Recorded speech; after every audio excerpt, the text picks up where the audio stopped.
Récemment, j'ai une personne qui est venue me voir pour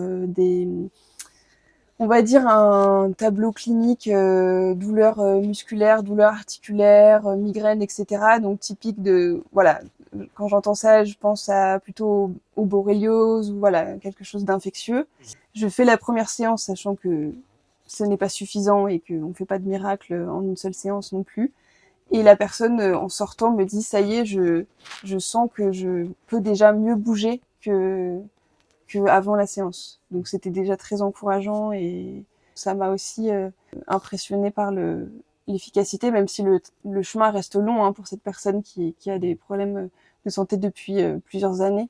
Entre les personnes qui viennent me voir pour des maux de ventre où ça va être très axé troubles digestifs et là je vais dérouler donc les différentes familles alimentaires et accompagner la personne. Si elle en a deux ou trois, bah ça va prendre deux ou trois séances. Mais il y a des personnes qui ont une intolérance au sucre, aux fruits et légumes. Et puis il y a des minéraux aussi sur lesquels il faut travailler, plus le gluten. Enfin voilà, plus on a de familles concernées évidemment, et plus il y a besoin de temps aussi pour travailler dessus.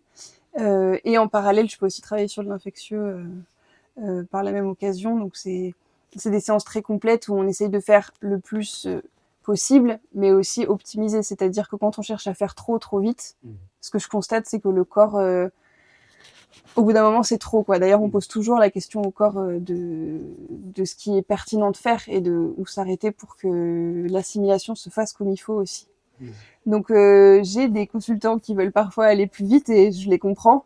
Mais quand c'est des pathologies qui sont là depuis 10 ans, 15 ans, sur des, je sais pas moi, des spondylarthrites où il y a de l'infectieux derrière, des maladies de Lyme, c'est du travail de fond qui demande du temps.